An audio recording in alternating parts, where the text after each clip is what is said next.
Are your Social Security benefits in danger?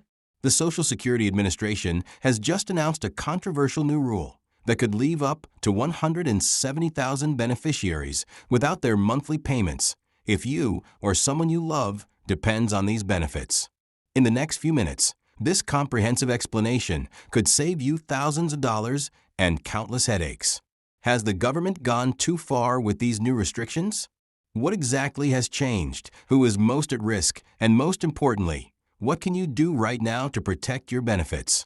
Before we dive into the details, please subscribe and turn on notifications so you never miss critical updates about your benefits. Also, leave a comment below with any questions you have about this new rule, and I will do my best to answer them in my next video. Now let's get into what this rule change really means for Social Security recipients across America. When the Social Security Administration makes changes to its policies, millions of Americans hold their breath. The latest rule revision, which takes effect next month, has created a wave of anxiety among beneficiaries, and for good reason. This change specifically targets continuing disability reviews and income verification procedures, potentially affecting approximately 170,000 recipients who might suddenly see their benefits suspended or terminated. In addition, the new regulations seek to tighten the eligibility process by enforcing stricter review schedules and documentation protocols.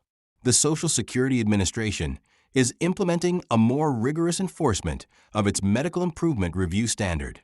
Under this new approach, beneficiaries classified as medical improvement expected or medical improvement possible will face more frequent reviews and stricter documentation requirements. The administration argues that these measures are necessary to reduce fraud and ensure that benefits are awarded only to those who truly qualify. However, critics assert that this approach creates unnecessary barriers for legitimate recipients who already struggle with significant health challenges. You might be wondering who falls into these categories. Typically, these include individuals with certain mental health conditions, musculoskeletal disorders, and some autoimmune diseases where symptoms can fluctuate unpredictably over time. The challenge is that while some conditions may show temporary improvement, they remain chronic in nature. For instance, an individual might have one good month followed by several difficult ones. Yet if their review occurs during the brief period of improvement, they could lose the benefits they desperately need. Consider Sarah, a 54-year-old former nurse with fibromyalgia, who has received disability benefits for the past 8 years. Under the old rules, she was reviewed every 3 years. However, with this change, she will face evaluation every 18 months, including a more comprehensive medical examination. For someone who struggles with chronic pain and fatigue, the extra appointments and exhaustive documentation requirements create a significant burden, both physically and emotionally. The financial implications of this rule change are profound. When benefits are suspended during a review process, recipients are forced to make nearly impossible choices between medications, housing payments, and basic necessities. For many, the average monthly benefit of $1,470 represents their entire income. So even a temporary disruption can trigger a cascade of financial crises from which recovery is extremely difficult. What is particularly troubling is the strict timeline imposed on beneficiaries. Once flagged for review, they have only 10 days to respond to notices and begin gathering the necessary medical documentation. This compressed schedule creates nearly insurmountable challenges, especially for those with cognitive impairments, limited mobility, or restricted access to healthcare services. How can someone with severe depression or physical limitations be expected to coordinate with multiple medical providers, complete complex paperwork, and potentially attend new examinations within such a short time frame? Another concerning aspect of the new rule is the increased reliance on consultative examinations conducted by SSA contracted physicians rather than a beneficiary's own treating doctors. These one-time evaluations often fail to capture the full scope of a person's disability, particularly for conditions with fluctuating symptoms. A brief 45-minute appointment simply cannot provide the same nuanced insight as a long-term, trusted relationship with a physician who has monitored the patient's condition over the years. Statistically, The most at-risk individuals are rural beneficiaries, those with limited education, and people without strong support systems. Without advocates to help navigate this increasingly complex review process, many will simply fall through the cracks of a system that seems designed more to challenge them administratively than to assist them medically. And while there is a process to appeal these decisions, the new rule also complicates this avenue. Beneficiaries can request reconsideration and eventually a hearing with an administrative law judge, but the current backlog for these hearings averages 14 months. During this waiting period, benefits remain suspended unless the recipient qualifies for continuing benefits, which themselves require additional paperwork and approvals. To put this in historical context, this is not the first time the Social Security Administration has attempted to tighten eligibility requirements. In the early 1980s, a similar push led to approximately 490,000 people inappropriately losing benefits, and the backlash was so severe that Congress eventually passed legislation to restore many benefits and reform the review process. Many now wonder if history is repeating itself. The Social Security Administration defends these changes as necessary for fiscal responsibility, projecting that the new rule will save approximately $28 billion over the next decade.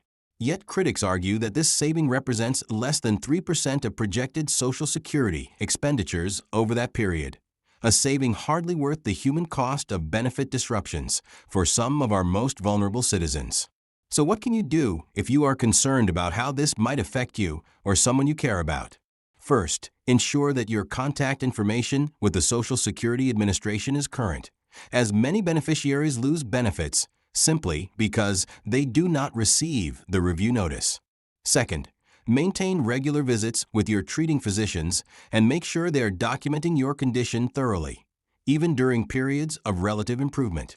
This contemporaneous medical evidence is your strongest protection.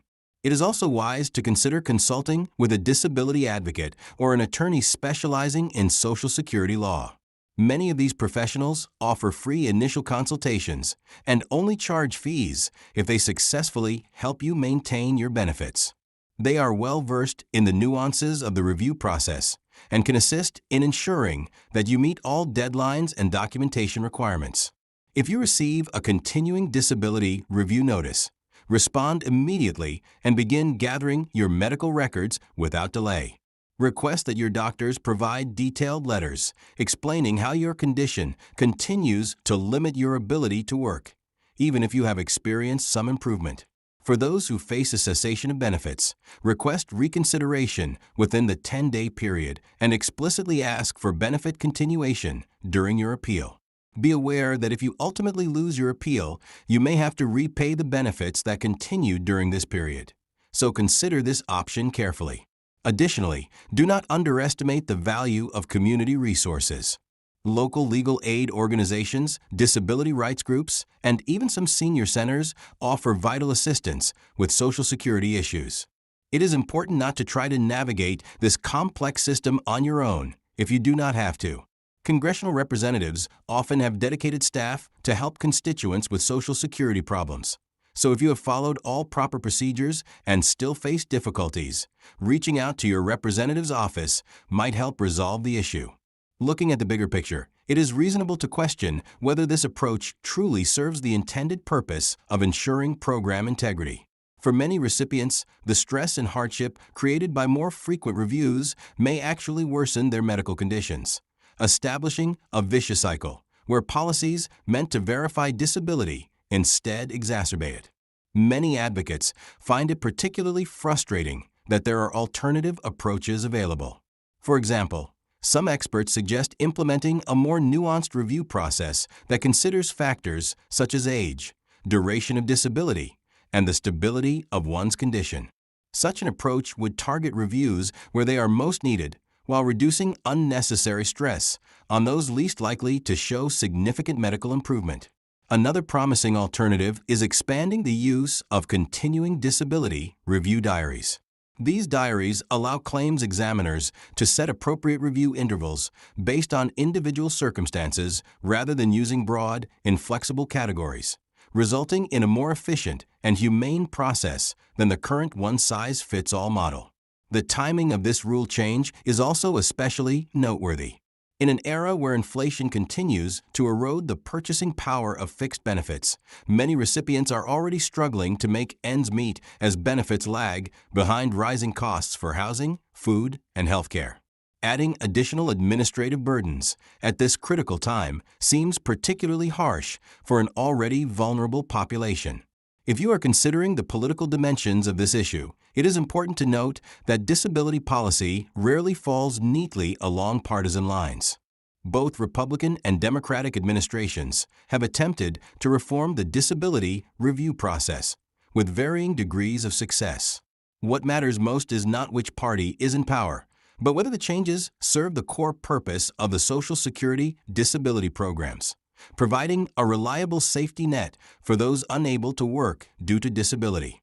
In summary, the new Social Security rule represents a significant challenge for many beneficiaries. While maintaining program integrity is important, it is equally crucial to ensure that those who legitimately qualify for benefits are not lost in an overwhelming tide of administrative red tape. By staying informed, keeping thorough and current medical documentation, and understanding your rights within the review process, you can help protect yourself or your loved ones from unnecessary benefit disruptions. Furthermore, recognize that Social Security disability programs exist because our society acknowledges that illness and injury can affect anyone, and when they do, there is a collective responsibility to offer support. These benefits are not charity. They are earned through years of payroll contributions and are designed to provide dignity and basic financial security during times of need. As you consider this information, remember that increased awareness and proactive engagement are your best defenses against unexpected disruptions. Taking a few extra steps now, such as confirming your contact details, regularly consulting with healthcare providers, and seeking professional legal advice, can make all the difference in safeguarding your financial stability and overall well-being. If you found this information helpful, please like and share this video with anyone who might benefit. Subscribe to our channel for more updates on Social Security changes, and stay informed. Knowledge remains your strongest asset in the face of benefit disruptions, so continue to stay prepared and do not hesitate to seek assistance when necessary. As we wrap up, reflect on the fact that a robust support system, whether through family, community organizations, or legislative representatives, can provide the crucial backing needed to navigate these challenging times. Ultimately, by understanding both the details of these new rules and the broader context in which they operate, you can better advocate for yourself and help ensure that the safety net designed for our most vulnerable citizens remains strong. This is your name, reminding you to take care of both your health and your benefits, and to remain vigilant in protecting your hard-earned security in an ever-changing policy landscape.